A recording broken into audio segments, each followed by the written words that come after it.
অৰুণোদয় আঁচনিৰ গুৰুত্বপূৰ্ণ আপডেট লৈ আহিছোঁ।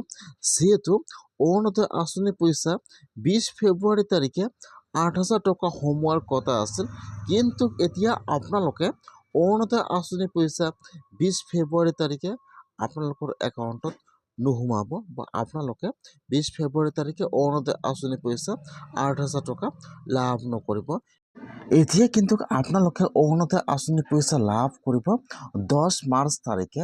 এতিয়া কিন্তু আপোনালোকে অৰুণোদয় আঁচনিৰ 8,000 টকা নাপায়, এতিয়া আপোনালোকে অৰুণোদয় আঁচনিৰ 9,000 টকা লাভ কৰিব। যিহেতু আজি অৰুণোদয় আঁচনিৰ নতুন আপডেট আহি গৈছে, এতিয়া অৰুণোদয় আঁচনিৰ পইচা সোমোৱা ডেটটো পিছুৱাই গৈছে। এতিয়া কিন্তু আপোনালোকে অৰুণোদয় আঁচনিৰ পইচা 20 ফেব্ৰুৱাৰী তাৰিখে 8,000 টকা লাভ নকৰিব। এতিয়া কিন্তু আপোনালোকে অৰুণোদয় আঁচনিৰ পইচা 10 মাৰ্চত 9,000 টকা একেলগে লাভ কৰিব। এতিয়া যিসকলে 10 মাৰ্চত অৰুণোদয় আঁচনিৰ 9,000 টকাটো লাভ কৰিব, এতিয়া কিন্তু সেইসকলে ডকুমেণ্ট জমা কৰিব লাগিব। এটা কিন্তু অৰুণোদয় আঁচনিৰ 9,000 টকা পোৱাৰ নতুন লিষ্ট আজি মুকলি হৈ গৈছে। যিসকলৰ লিষ্টত নাম আহিছে, এতিয়া কিন্তু সকলোৱে অৰুণোদয় আঁচনিৰ পইচা 10 মাৰ্চত 9,000 টকা লাভ কৰিব। এতিয়া যিসকলৰ লিষ্টত নাম আহি গৈছে, এতিয়া কিন্তু সকলোৱে আধাৰ কাৰ্ডটো জমা দিব লাগিব।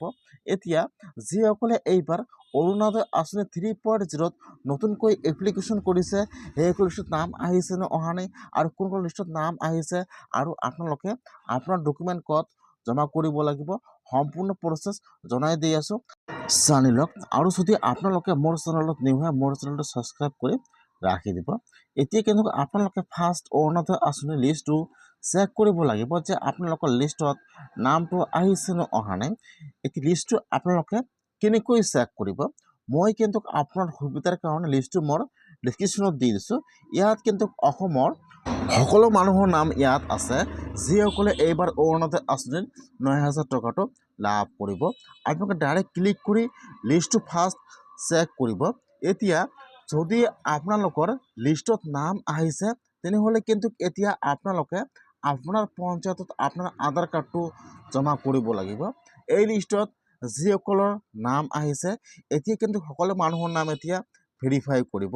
এতিয়া তাত আপোনালোকে আধাৰ কাৰ্ডটো দিব জেৰক্স কৰি, আৰু আধাৰ কাৰ্ডটোত আপোনালোকৰ ফোন নম্বৰ আৰু ইয়াত যিটো এপ্লিকেশ্যন ID নম্বৰ দি আছে, আপোনালোকে ইয়াত নম্বৰটো আপোনাৰ আধাৰ কাৰ্ডত লিখি আপোনাৰ পঞ্চায়তত জমা কৰিব লাগিব।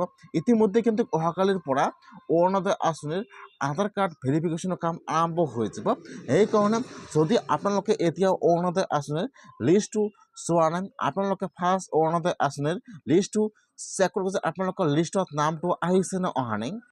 যদি আপোনালোকৰ অৰুণোদয় আঁচনিৰ সেইটো লিষ্টত নাম আহিছে, তেনেহ'লে আপোনালোকে অৰুণোদয় আঁচনিৰ 9,000 টকাটো লাভ কৰিব। এতিয়া কিন্তু আপোনালোকে আপোনাৰ আধাৰ কাৰ্ডটো আপোনাৰ পঞ্চায়তত জমা কৰিব লাগিব, নহ'লে কিন্তু আপোনালোকে অৰুণোদয় আঁচনিৰ 9,000 টকাটো লাভ নকৰিব। এতিয়া কিন্তু আপোনালোকে অৰুণোদয় আঁচনিৰ পইচাটো 20 ফেব্ৰুৱাৰীত নাপায়, আপোনালোকে 10 মাৰ্চত লাভ কৰিব একেলগে 9,000